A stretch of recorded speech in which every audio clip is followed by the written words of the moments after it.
Muy buenos días a los radioescuchas que nos sintonizan en las frecuencias de Telemetro Radio, a quienes nos ven por streaming a través de Metcongo, así como en RPC, televisión en señal de televisión digital terrestre y en las plataformas de Telemetro, Cuarto Poder en YouTube. Bienvenidos a la emisión de hoy, jueves 2 de noviembre del año 2023. Veíamos la bandera del Cerro Ancón a media asta en un homenaje que se le rinde a quienes ya no están con nosotros. Hoy es el día en que conmemoramos la vida de las personas que ya han fallecido.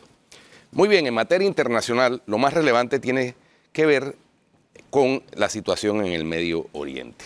El ejército israelí elevó este jueves a 242 la cifra oficial de secuestrados por el grupo terrorista Hamas desde los ataques del pasado 7 de octubre en contra del territorio de Israel, en los que también murieron más de 1.400 personas.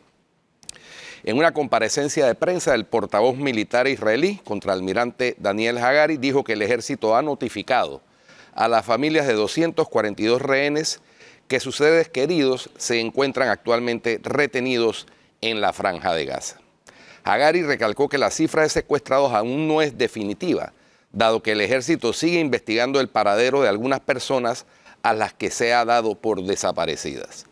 Por otra parte, Egipto ayudará a evacuar a unos 7.000 extranjeros y ciudadanos con doble nacionalidad de la Franja de Gaza, devastada por la contraofensiva israelí tras el ataque terrorista de Hamas, según informó un comunicado del Ministerio Egipcio de Relaciones Exteriores.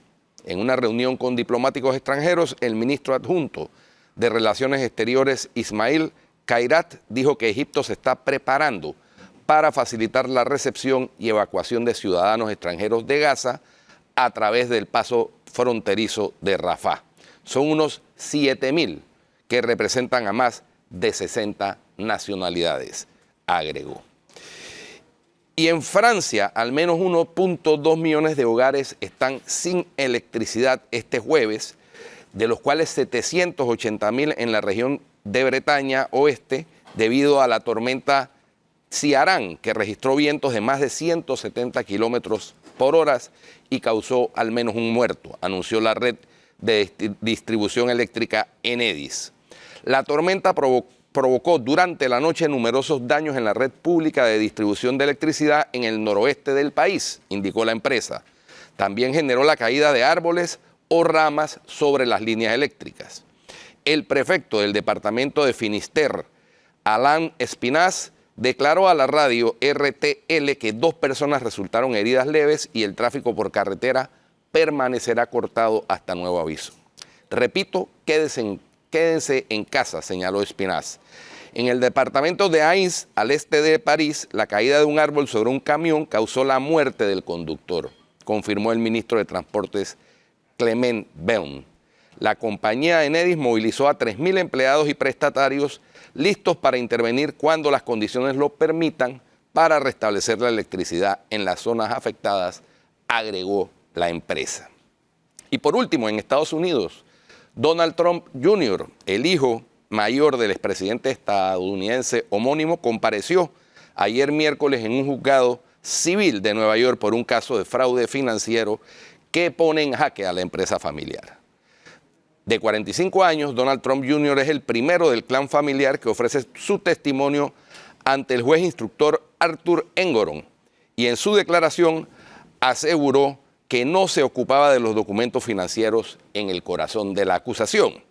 El jueves seguirá su hermano Eric Trump, de 39 años, luego el mismo expresidente Donald Trump y después su hija Ivanka, que sin embargo presentó un recurso para no testificar. Don Jr., vicepresidente ejecutivo de la Trump Organization, es acusado, al igual que su padre y su hermano Eric, por la fiscal general del estado de Nueva York, Leticia James, de inflar los activos del grupo en cientos de millones de dólares para obtener préstamos bancarios más ventajosos y mejores condiciones de los seguros.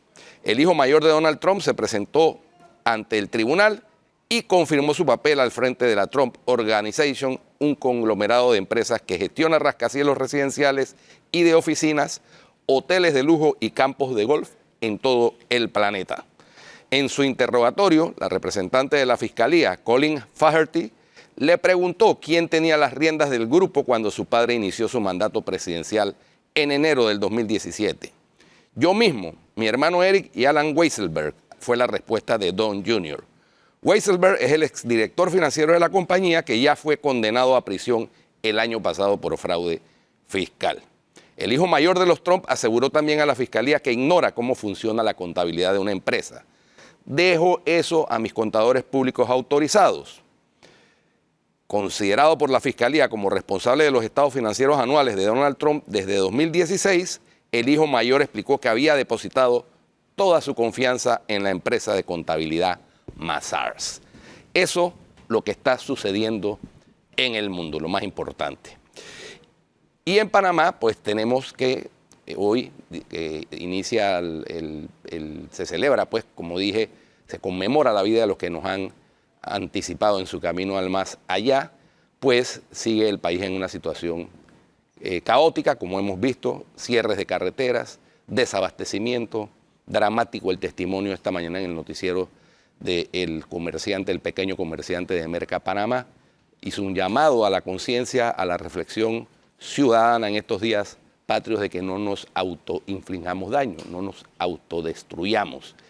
El protestar, como hemos sostenido, es un derecho, es una vía válida para obtener resultados ante las autoridades cuando ellas no ofrecen esos resultados, pero la protesta no puede significar una autolisis de la ciudadanía, es decir, de hacerse daño la propia ciudadanía, panameños haciéndole daños a panameños en diferentes ámbitos.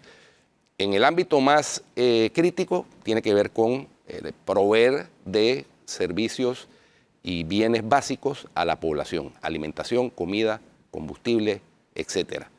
Proveer de posibilidad de ingresos a la población para poder acceder a esos bienes básicos.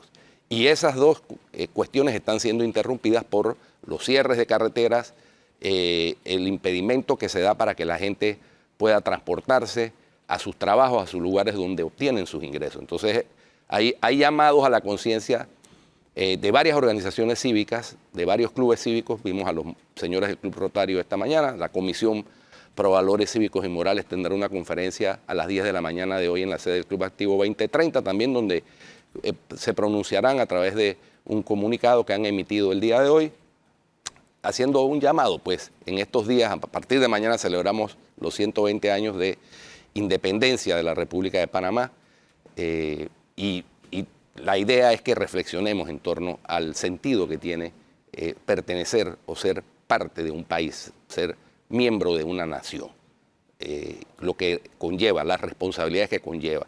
Y por supuesto, que hay un malestar acumulado. Hay un tema que siempre me ha llamado la atención y quiero comentarlo con nuestro primer invitado de hoy, el sociólogo y analista Danilo Toro.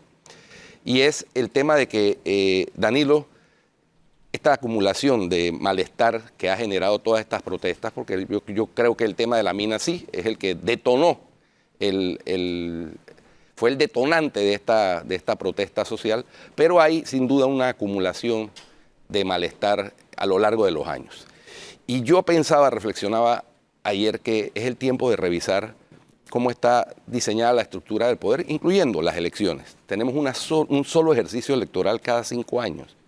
Entonces, me parece que si tuviéramos ejercicios electorales de medio término, por ejemplo, como en otros países, o que se releve, que no coincida el periodo de las autoridades locales con las autoridades nacionales, por ejemplo, sería una manera democrática de manifestar a través de las urnas el malestar, la aprobación o desaprobación con una gestión de gobierno, ya sea local o legislativa. Entonces, no sé tu opinión sobre eso. Sí, yo coincido contigo totalmente. Hace muchos años opiné por escrito sobre eso, y entre las reformas electorales que deben darse es que a medio término de un gobierno debe haber algún tipo de elección, como por ejemplo un porcentaje de las diputaciones, un porcentaje, la mitad de las alcaldías, porque eso le permite al gobierno en ejercicio tomar nota de lo que debe corregir de manera urgente. Eso le permite al gobierno en ejercicio qué tanto rumbo le permite ver qué tanto rumbo equivocado ha tomado o qué tan exitoso ha sido su trabajo. Entonces, este ejercicio de intermedio nos llevaría a mejorar la calidad de nuestra democracia. Apostarlo todo a un día es jugársela en una lotería que, vamos, te define la suerte del país por 5 años, cuando podemos reducir los desaciertos por lo menos a la mitad, a 2 años y medio. Así que yo creo totalmente en esa observación que tú has hecho, soy amigo de esa petición, mucho más que de tener, por ejemplo, 2 vueltas electorales. No conozco ningún país en América Latina en el que una primera y una segunda vuelta resuelvan el problema de la gobernabilidad y de la estabilidad. Todos los países que tienen 2 vueltas enfrentan los mismos o peores problemas de estabilidad y gobernabilidad. Porque correr apuradamente a que se amalgamen posiciones políticas que en el fondo tienen más diferencias que cosas en común, lo que te resuelve en un momento determinado, pero te posterga un caos. Pero mira, también apareció la figura de la consulta pública, por cierto. Que lo único que la consulta pública inversa, porque es que el presidente quería hacer la consulta después que aprobó la ley. En países como Suiza, mira, al año tienen al menos cada trimestre una consulta pública. En Suiza, cada trimestre hay una consulta pública sobre diferentes temas, pero se hace como Dios manda, o sea, antes que la iniciativa, para que sea el soberano el que decida si la impulsamos o no. Y dirán muchos, pero ¿qué clase de falta de autoridad es esa? No, hacia allá va la sociedad democrática. O sea, los tiempos de los mandatos de hombres fuertes quedaron atrás. Y estamos en un proceso de resistencia porque aquí, por ejemplo, le ha pasado a todos los gobiernos. O sea, el que gana piensa que se lleva todo. Entonces termina siendo como una especie de mayoral de una finca y el resto de los panameños peones. Ese es el problema que tenemos y que hemos estado resintiendo en los últimos 10 años de forma permanente desde que entró Ricardo Martinelli al poder. Los últimos 10 años ha sido de Panamá finca. O sea, el que gana, ya sea Martinelli, después Varela, ahora Cortizo, piensa que se lleva todo, que es dueño de una finca y que los panameños somos peones y tenemos que aceptarlo. No se han dado cuenta que los tiempos han cambiado, que el panameño como tal está exigiendo ser cada vez más ciudadano y tener participación en las decisiones que antes eran totalmente privativas del Estado. Así es. Yo me acuerdo, los tiempos cambian, Guido. Y muy acertado la reflexión que haces, porque esta ansias de participación ciudadana han ido increciendo en la misma proporción en que los gobernantes sienten que tienen la facultad absoluta de decidir. Me acuerdo que Martinelli, cuando la sociedad civil organizada de alguna manera o los gremios hacían observaciones, él decía, es que ustedes quieren cogobernar. Exacto. Y yo fui el que resulté elegido gobernante. Y yo me acuerdo que yo le decía en esa época, pero es que usted no es un rey, usted es un mandatario, usted recibió un mandato, usted tiene que obedecer el mandato. La gente piensa que el mandatario es el que manda. No, mandatario es el que obedece el mandato que recibe en las urnas. Es que comenzamos por un problema matriz. La gran mayoría de quienes llegan al poder ni siquiera se toman el trabajo de leer la Constitución. Exacto. En la Constitución son catalogados como servidores públicos. Entonces, eso, o sea, cuando tú ves cuál es la dimensión en la que se sitúan la gente que llega al poder y llegué para hacer lo que yo quiero, entonces ahí perdimos todos. Lo que tú señalas, Atenógenes, sobre la consulta pública, es algo que viene al lugar. ¿Cómo le vas a echar agua al arroz después que lo has quemado? Exacto. O sea, todo tiene un orden lógico, ¿no? Primero tú consultas y luego tú procedes a tomar las decisiones que corresponden a la consulta. Acá, fíjate lo que yo estoy diciendo. La consulta pública debe ser algo pausado, debe ser algo sometido a la argumentación. La nación debe discutir, es saludable que discuta si al país le resulta conveniente censurar o aprobar la minería metálica. Entonces, eso debió ser la primera pregunta antes de hacer todo lo que hicimos con relación al contrato. Pero pongámoslo en perspectiva. Tuvimos la oportunidad. Exacto. Tuvo la oportunidad. Exacto, pero pongámoslo en perspectiva de tiempo ahora. ¿Qué sería lo más saludable? lo menos costoso, lo menos dañino, que se ponga para mayo de 2024 una papeleta adicional que no implica ahora poner en el corre-corre y en el predicamento. Ya nos unimos a RPC Televisión, que por un tema técnico ya estábamos fuera del aire, pero ya estamos también en RPC Televisión. Tanta gente escribiéndome que por qué no estaban al aire, lo sacaron del aire. Lo sacaron del aire. No. Aquí estamos. Temita técnico, ya estamos aquí al aire. Entonces, poner en el predicamento que está el Tribunal Electoral ahora a organizar algo que no es viable ahora y aprovechar este tiempo para discutir sobre la viabilidad o no de la minería metálica. Porque fíjense lo que el señor presidente dijo, dos cosas importantes.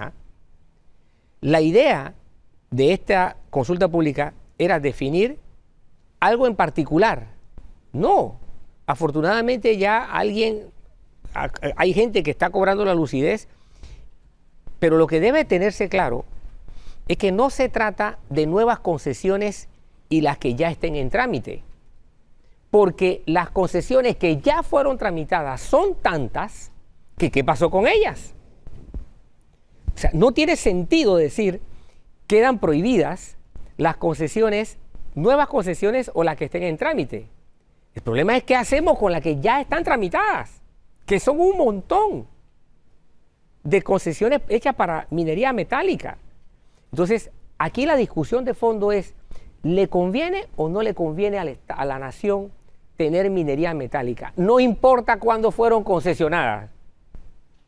Esa es la discusión de fondo. Se debe dar un buen debate que ilustre al votante y entonces el votante, el ciudadano debidamente ilustrado, mayo del 2024 va y vota. Sí. Pero Sí, no me parece justo plantear una solución que no es solución. Fíjate, Danilo, que reflexionando sobre lo que has dicho, la precipitud de las decisiones que se están tomando, tanto por las autoridades como por quienes protestan, lo que ha causado que ahora hay en dos orillas distintas la posición de Suntrax, que pide la derogatoria. Ayer hicieron una conferencia el comité jurídico de Suntrax, ¿no?, con todos los abogados que ellos tienen, pidiendo la derogatoria ya.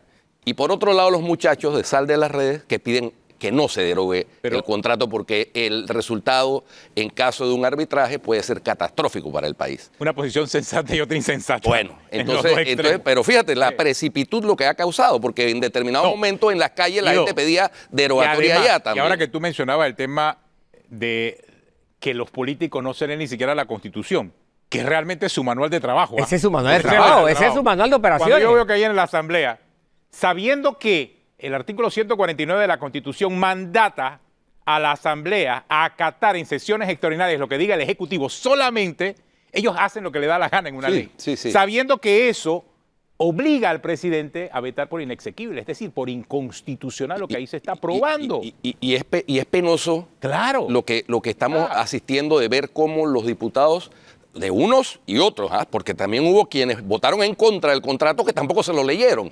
Yo las conté. Así que, a favor del contrato votaron 62, en contra 63. Increíble. O sea, estoy viendo quién fue que...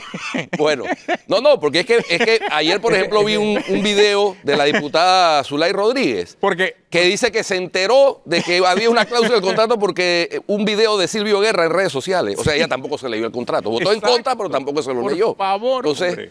Esas son las cosas, ¿no? Y la posición incólume de los que votaron en contra en su momento y volvieron a votar en contra de la torrancia que estaban haciendo ahora los diputados. Porque son los mismos. Tú revisas, son los mismos. Salvo uno que desentonó. Pero eso, mire, provoca y da risa, es cierto. Pero es la realidad que está viviendo ahí en la Asamblea y es preocupante para todos los que vivimos en este país. Sí, quienes administran nuestra democracia no tienen idea de lo que hacen, porque no se leen su manual, no respetan el manual que es la Constitución, no actúan en correspondencia con sus votantes. Entonces, ¿qué los motiva muchas veces? Ahora, porque no leerse un documento por el que tienes que votar es una irresponsabilidad suprema. Danilo, reflexionemos un poco también sobre qué va a suceder, supongamos, como todo parece indicar, ayer ya se han pronunciado pues, los dos procuradores con respecto a dos demandas y han coincidido que el artículo 1, que es el que le da origen al contrato, es inconstitucional a juicio de ellos. La Corte ahora ya fijó el decreto el edicto, perdón, que establece que comienzan a correr los 10 días para recibir las intervenciones que cualquiera pueda hacer sobre ese particular. Supongamos que se da el escenario de que la Corte declara inconstitucional el contrato.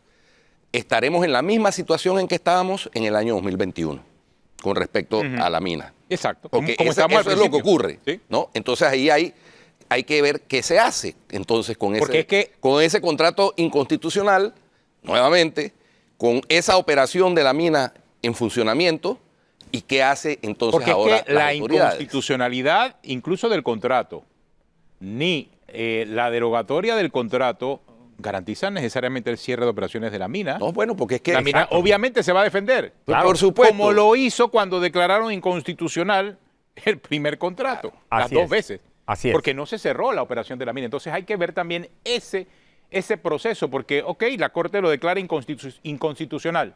Supongamos que para el mes de noviembre, diciembre, ¿qué va a hacer el Estado entonces en esa situación? ¿Vas a mandar a cerrar la mina? ¿Cuál va a ser esta respuesta? Es que quiero que reflexionemos porque eso es lo que va a suceder. Claro. En cualquiera de los dos escenarios. Hay juristas que dicen que es menos inconveniente para un posible arbitraje la declaratoria de inconstitucionalidad. Hay otros que dicen que da lo mismo, que es un acto del Estado, al fin de cuentas, es uno de los órganos del Estado.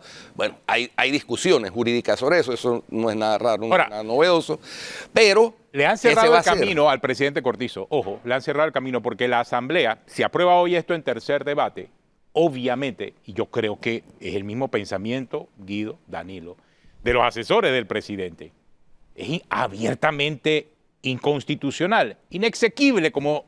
¿Cuál es? ¿Qué es el término que se utiliza? Pero entonces el presidente... O sea, el presidente está obligado a vetarlo realmente. Claro, y si no quiere vetarlo... Si lee el manual,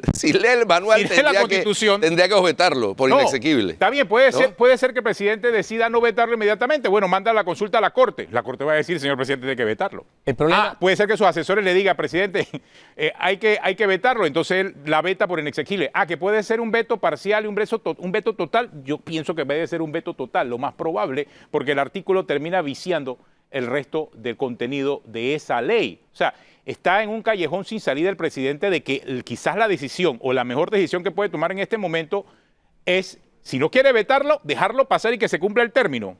Que para estos casos, debido a que no hay sesiones, sería hasta enero, no serían los 30 días, sería hasta enero del próximo año cuando entonces se decida qué se va a hacer con esa ley. Pero esperemos que de aquí a enero ya la Corte Suprema de Justicia haya decidido en fondo el tema de la inconstitucionalidad del contrato. Pero la verdad, lo que se ha aprobado en la Asamblea, al devolverle la pelota al presidente, lo pone a la vez en un callejón de salida cuya decisión, yo pienso que la única que le queda sería vetar lo que se ha aprobado en la Asamblea.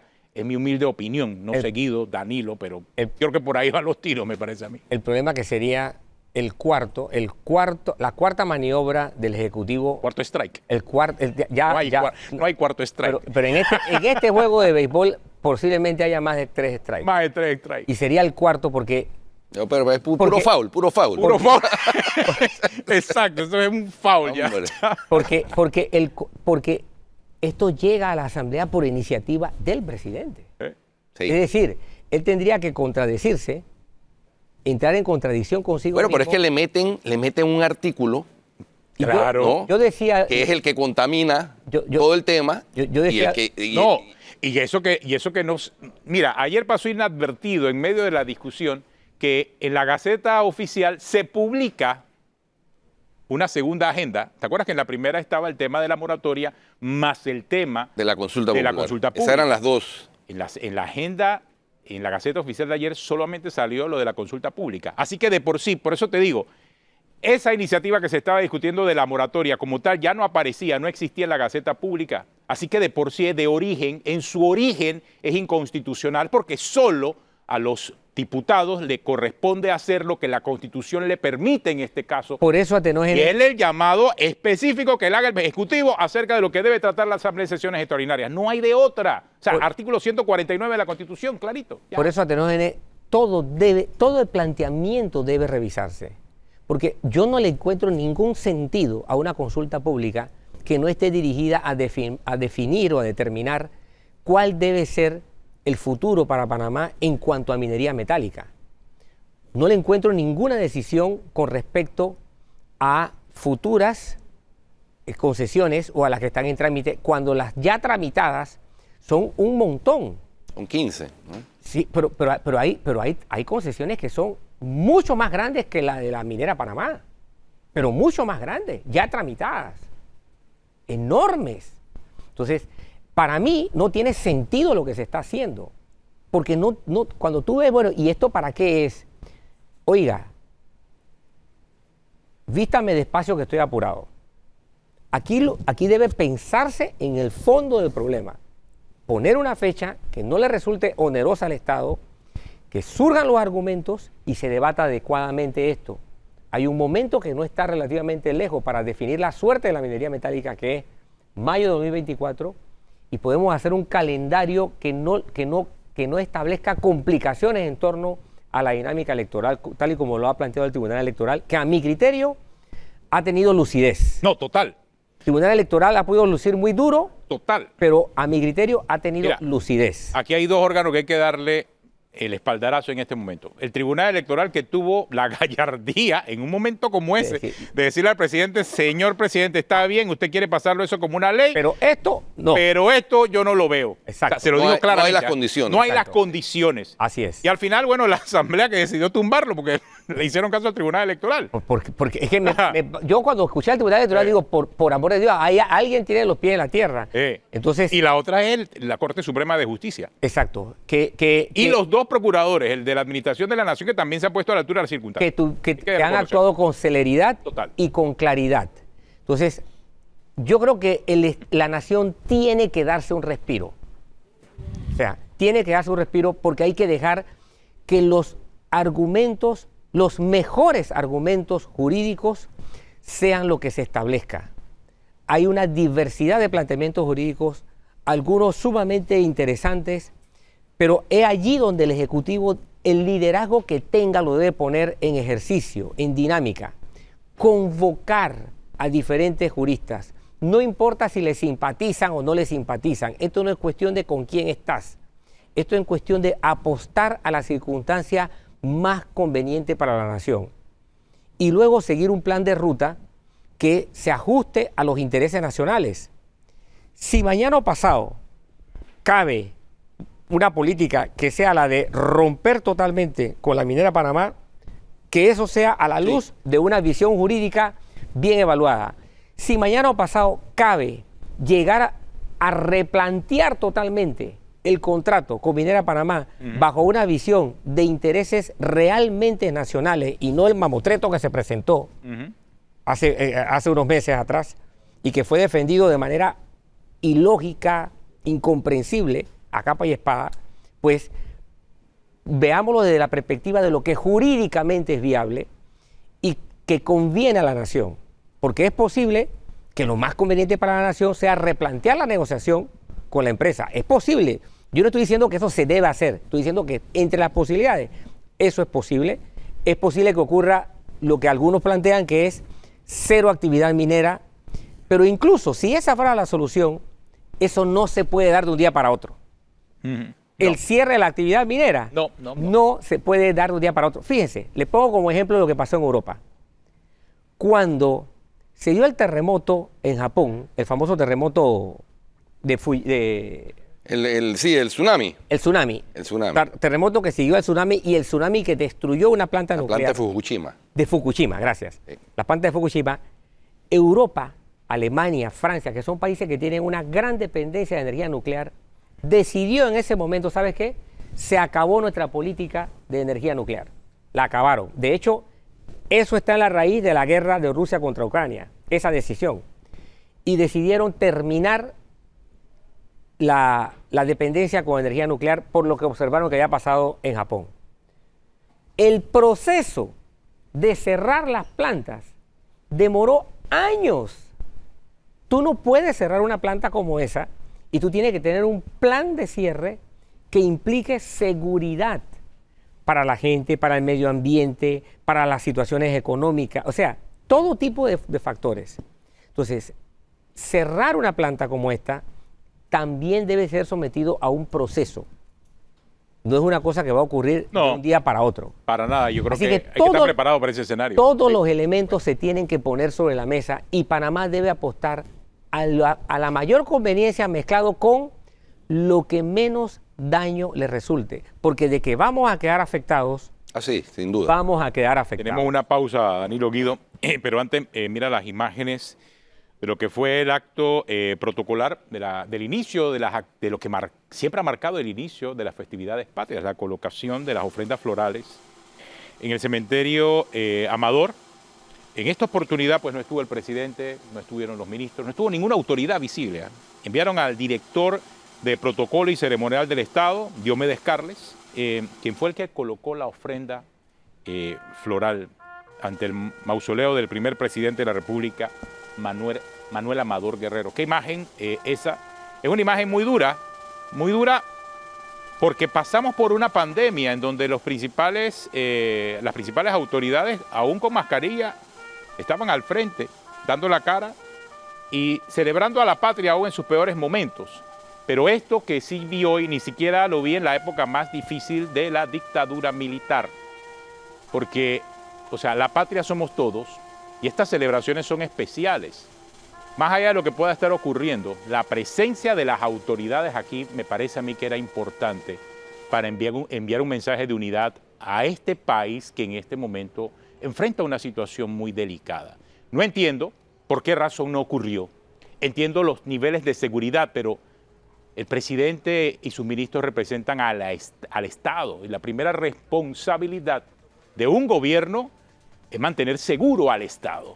Y hoy más que nunca, en este momento, cuando en tantas comunidades del país están pidiendo la seguridad del Estado, que el propio presidente no se presente a estos actos protocolares, sí me preocupa muchísimo, porque manda un mensaje de olvido y manda un mensaje de indiferencia ante la realidad nacional. No sé mañana los actos protocolares también del Te Deum, independientemente de si hay desfiles o no, hay actos protocolares que cumplir.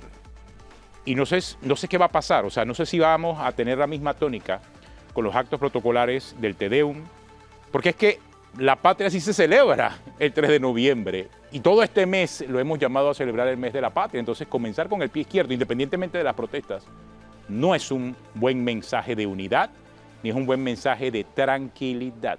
Los gobiernos están llamados a garantizar el orden en medio del caos. El orden, esa es la razón de ser de la política y de la civilización y de la democracia en la que vivimos. Es más, Atenógenes, ni siquiera profundo, ni siquiera en el medio, no.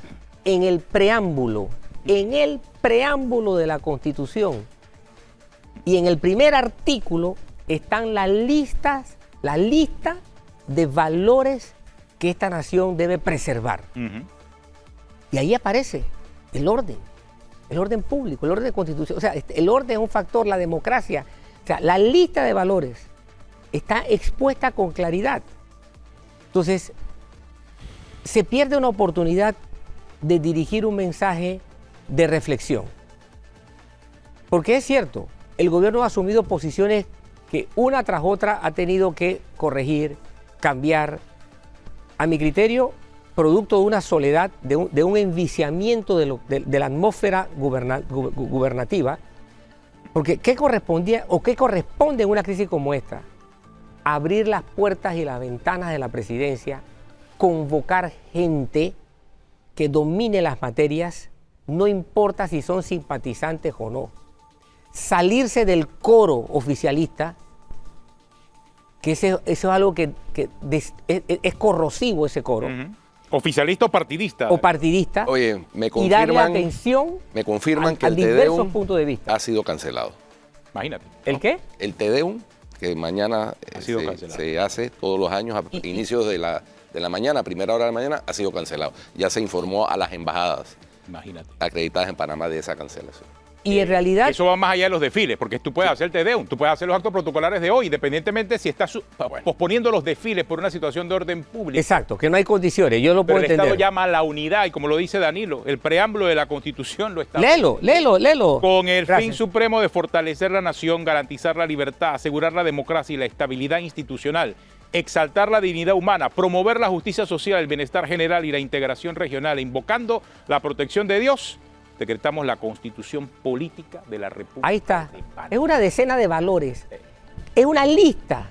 Esto es lo que nosotros debemos cuidar de manera suprema. Son nuestros valores supremos. No hay nada más arriba que eso. Muy bien. Bueno, eso es. Vamos al cambio y regresamos. Ya con regresamos. Cuarto Poder.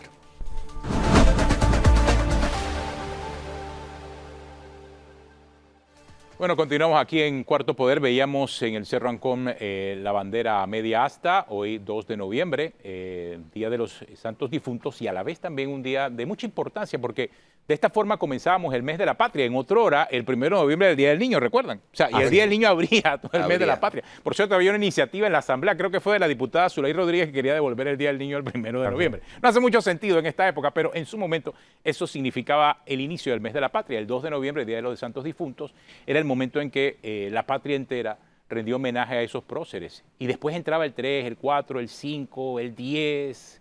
28. Todas las celebraciones del interior, el 28, o sea, todo el mes de noviembre es el mes de la patria. O sea, no le resulta conveniente al Ejecutivo transmitir esta ausencia. Para nada. No le resulta conveniente transmitir vacío. No. El vacío de poder tiene iconos, tiene signos, y no es bueno para la nación esto. Lo que hay es que encontrar los contenidos comunicacionales. Exactamente. Y por allí no ha sido fuerte el gobierno, no ha tenido fortaleza al momento de comunicarse.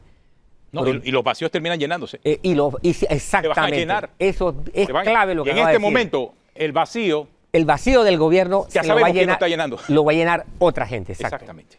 Los vacíos no se quedan vacíos. Hemos invitado al programa de hoy al abogado Víctor Becker, porque a mucha gente que siguió la transmisión a través de redes sociales y de los canales correspondientes de las discusiones en la Asamblea ahora, ante esta situación que se ha presentado de estos proyectos de ley que están cursando, presentados por el Ejecutivo para ser discutidos en estas sesiones extraordinarias de ayer y de hoy, pues del 31, ayer y hoy, llamó la atención la intervención del abogado Víctor Becker, que ha aceptado venir para comentarnos, porque al fin de cuentas esto sí es un problema social, es un problema de protestas sociales, pero en el fondo es un problema jurídico en el que estamos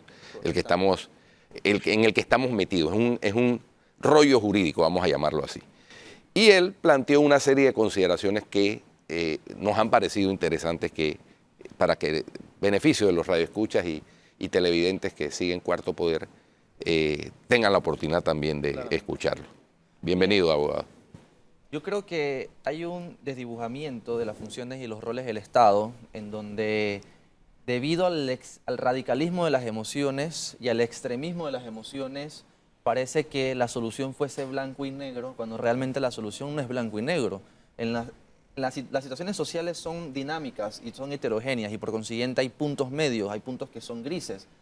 Y la idea de revocar totalmente el contrato y decir que es totalmente malo es una muestra de esa radicalización. Yo considero que el contrato es bueno y que puede ser mejorado, y que hay cosas, digamos, negativas que deben ser extinguidas del contrato. La pregunta es, jurídicamente hablando, ¿cuáles son los mecanismos idóneos y pacíficos para eso? La respuesta que intenta transmitir la Asamblea a través de un referéndum o a través de un proyecto de ley derogatoria es un incumplimiento taxativo a la cláusula 45 del contrato, que no permite que esa forma sea un mecanismo pacífico del cese de la relación jurídica. Sobre todas las cosas porque el Estado panameño ya contempla los mecanismos jurídicos para poder modificar, para poder pactar, para poder extinguir, para poder mejorar un contrato que ha suscrito el Estado. Y hay dos mecanismos muy sencillos que creo que no hemos revisado y no le hemos prestado atención. Primer mecanismo, que en función del principio de justicia social, en función del principio del interés general, el Estado puede pactar, puede modificar y puede extinguir unilateralmente ciertas cláusulas, porque el interés general prevalece sobre el interés particular, como lo establece el preámbulo de la Constitución, el artículo 51. Primer punto. Y segundo punto, las partes pueden sentarse también para bilateralmente modificar, extinguir o también pactar nuevas cláusulas. ¿Y sobre qué contenido? ¿Qué es lo que a la población más le preocupa? El contenido medioambiental, el contenido económico, el contenido ecológico, el contenido del uso de aguas y de energías. Por consiguiente, radicalizarnos y decir, bueno, es que es derogatorio y ya, es cerrar la mina y ya, es una muestra de una sociedad que, en mi opinión, está dejándose llevar por el exceso de las emociones y no buscamos puntos de razonamiento que puedan resolver este problema jurídico de una forma pacífica. Y que no nos lleve a ser susceptibles a demandas internacionales. Pero abogado, usted considera que el contrato es bueno. Yo tengo que confesarle algo. Yo dejé de leerlo. Pues yo lo leí 2 veces primero, cuando la tercera, y dije no lo leo más, porque cada vez que lo leía le encontraba algo peor. O sea, yo creo que una autocrítica es que el contrato no es que tiene algo bueno, es que el contrato en su esencia es malo. Es un mal contrato. Que tenga algunas salvedades como esa que pueden servir de válvula es otra historia. Pero si no reconocemos como un documento que en principio es malo, ojalá lleve a poderse renegociar. Claro. En agosto yo decía, este contrato debe ser renegociado. Esa era mi posición. Pero las partes, Estado, empresa, se atrincheraron a defenderlo. Cuando no había este movimiento. Y mi posición era, la mía, la personal, este contrato debe ser renegociado. Este contrato tiene que regresar a la mesa de negociación porque no el Estado. Es que el problema no es un artículo. El problema era en la estructura que yo veía que el Estado no estaba representado. Y en mi posición, que yo no me considero extremista, mi posición era el contrato debe ser renegociado. Ahora, el problema es cómo ustedes, los juristas, le ven una salida de legalidad frente a lo que sí es una radicalización, porque hay un sector de la población que dice no queremos contrato, no queremos minería.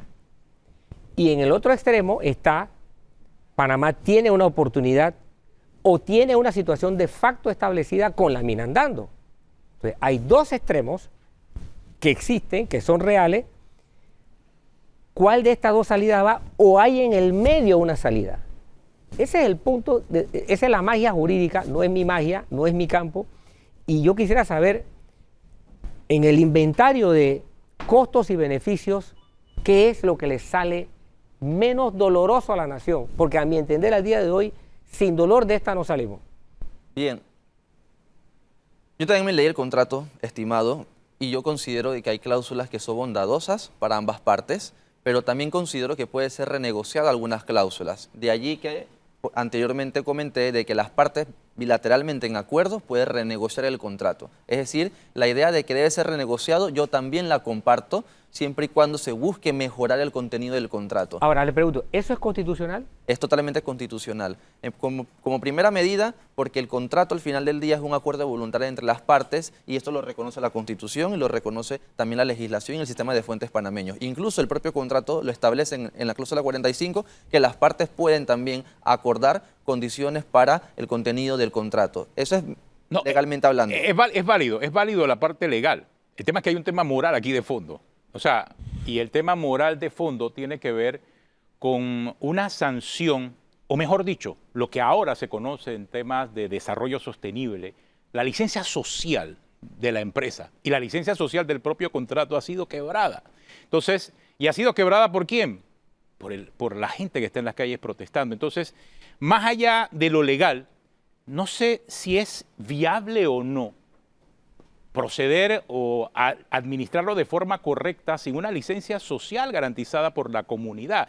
Y creo que el debate ya supera ese elemento legal y esa licencia social no la vio ni siquiera la empresa y mucho menos la vio el gobierno al momento de la renegociación. Y creo que allí es donde está el cortocircuito y no hay forma de conciliar esas ideas. No sé usted qué piensa, abogado. Totalmente. Yo concuerdo con usted. Y Minera Panamá tiene que entender que la relación jurídica no es con el gobierno panameño, porque el gobierno es transitorio. La relación jurídica, que es a 40 años, es con el Estado panameño y compromete a toda la población. Y si la población no se siente cómoda con una relación jurídica, es el deber de la contraparte en todo contrato volver a renegociar o volver a buscar la forma de que se pueda visorar que la relación jurídica pueda ser próspera a futuro. Minera Panamá tiene que entender ese punto social, yo convalido su posición totalmente y precisamente esa licencia social que se encuentra totalmente quebrada y desacreditada es lo que lleva a mi posición. Bueno, el Estado panameño y el pueblo también tiene que entender que el cierre de la mina también es muy negativo para el Estado, también a la economía presente e incluso para el medio ambiente, tanto en tiempo presente como en largo plazo. ¿Qué es lo mejor? Bueno, activemos las herramientas jurídicas que nos establece la ley. Nos establece la ley que hay poderes exorbitantes en la Ley 22 del 2006 que nos permite mejorar el contrato y también nos establece la ley y el contrato, que es ley entre las partes según el principio contractus lex fijado en todos los sistemas económicos modernos, de que las partes pueden renegociar nuevos contratos. Precisamente esa teoría existe porque se busca prevenir de que la idea de que una relación jurídica no pueda ser próspera pueda ser revisada para que pueda reconfigurarse y pueda salir adelante toda relación contractual. Y desde mi punto de vista ese es el mecanismo legal para poder darle crédito a la licencia social y que podamos estar en un clima de paz en el contrato del Estado panameño con Minera de Panamá S.A. Bueno, tenemos una pausa y ya regresamos aquí en Cuarto Poder.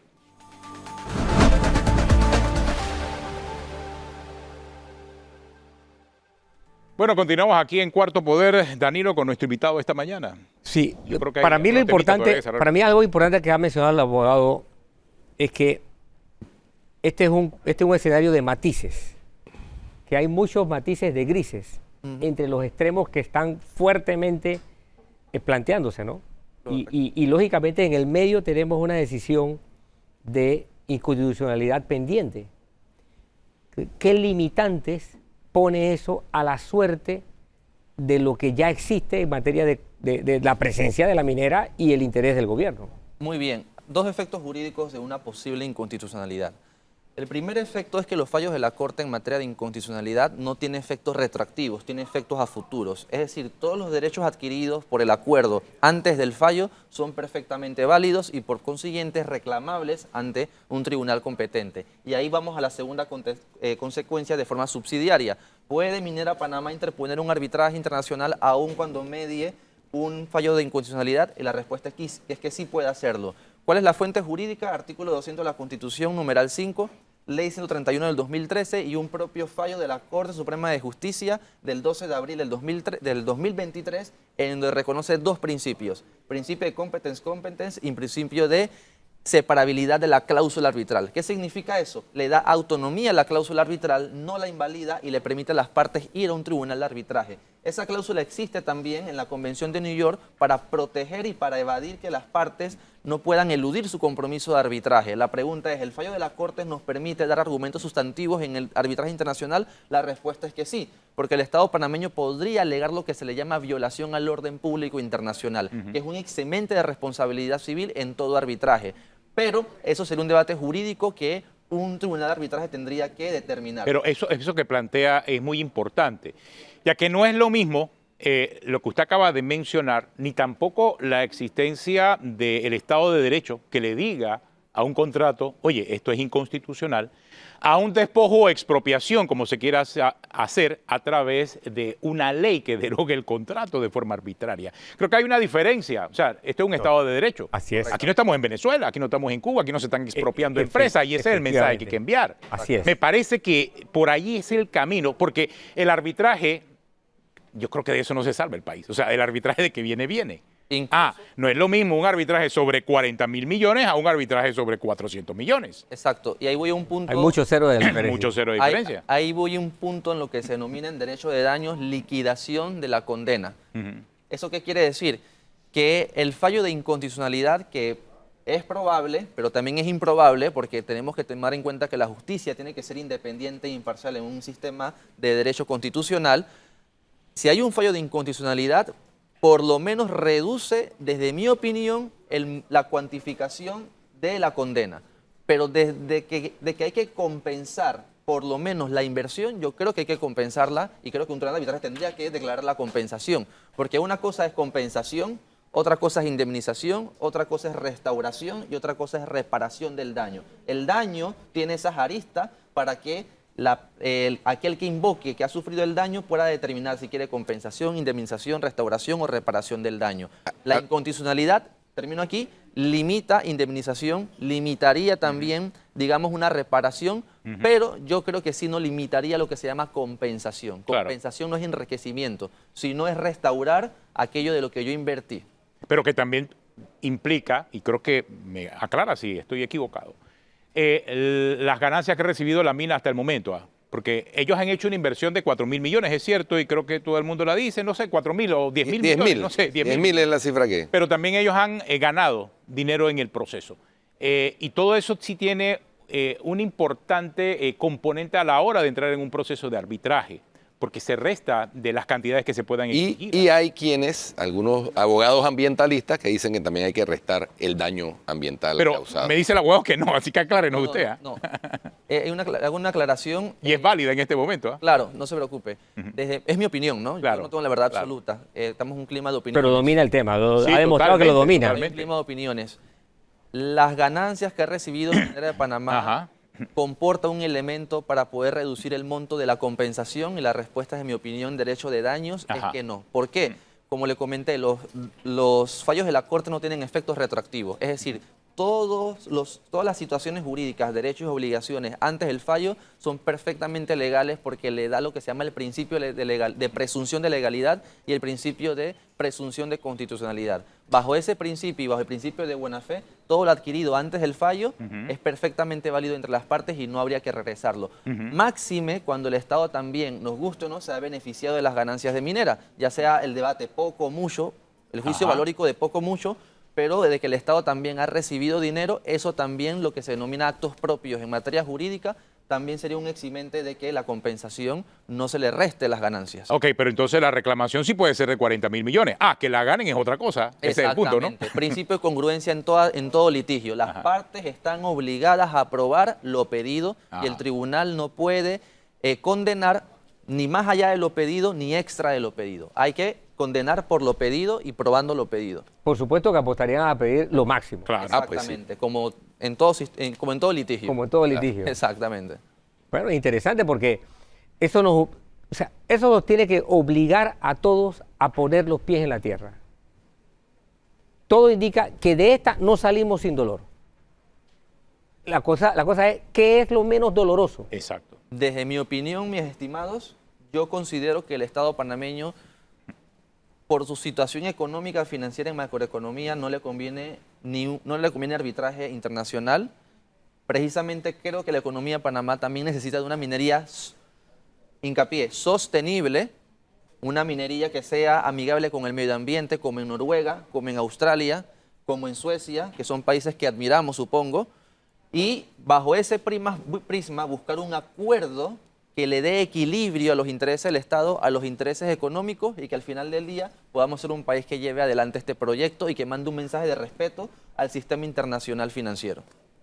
Sí, ese es otro aspecto, ¿no? Claro. Ese es otro aspecto. Nosotros somos un país pequeño, un país que requiere de inversión extranjera directa.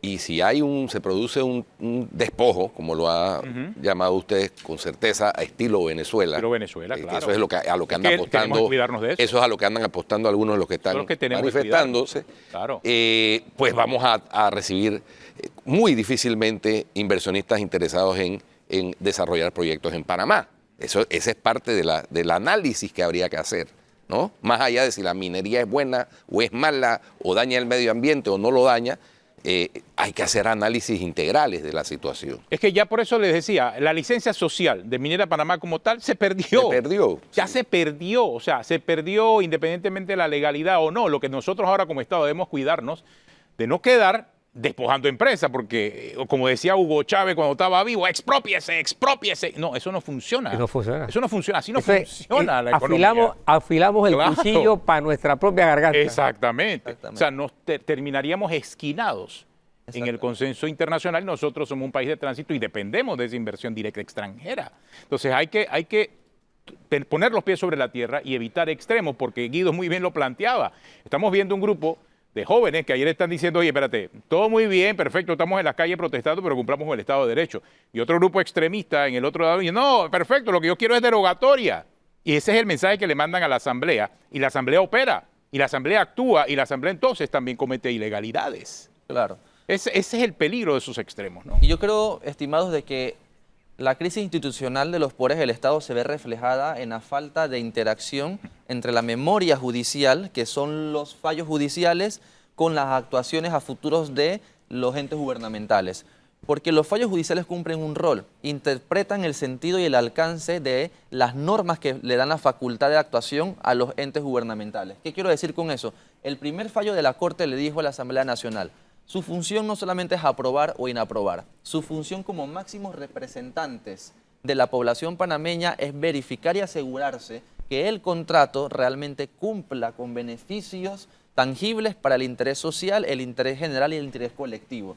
Y por consiguiente, ustedes tienen que examinar el contrato y verificar que eso sea de esa forma para poder entonces aprobarlo y inaprobarlo. Sin embargo, la Asamblea Legislativa parece que no leyó ese fallo, no hubo esa interacción de memoria judicial con la función legislativa y la Asamblea simplemente aprobó y inaprobó. Si la Asamblea hubiese contratado peritos internacionales, consultorías internacionales de minería, que se encuentran en Londres, que se encuentran en Nueva York, que se encuentran... La plata no alcanza para eso. Que se encuentran en Australia, para darle recomendaciones del contrato, para decir, quita, pon, te agrego esto. Mira, en Australia tenemos este sistema, puedes agregarle esto. La Asamblea dice, regreses al Ejecutivo, tengo unas recomendaciones por consultorías internacionales en materia de minería, por favor incorpórelas en el contrato. Eso le da credibilidad al contrato, le daría mayor confianza, porque la gente diría, bueno, es que consultores internacionales nos darían recomendaciones.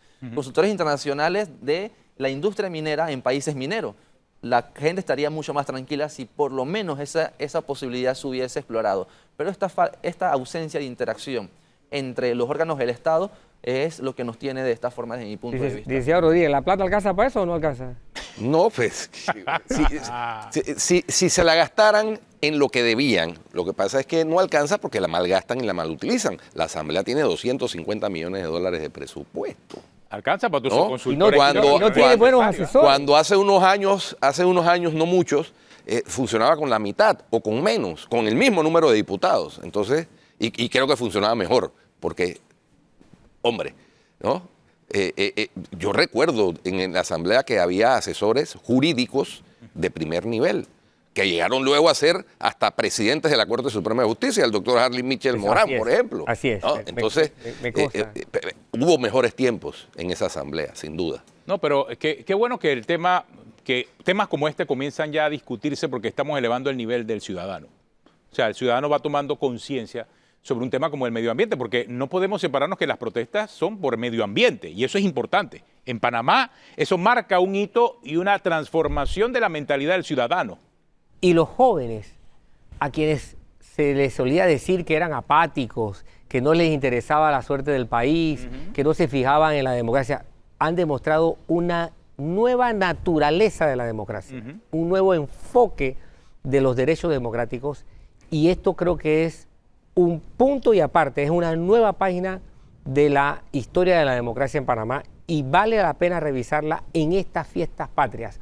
Para eso debemos utilizar estas fiestas patrias, para revisar la calidad de la democracia que nos podemos dar, la que tenemos y la que no podemos dar.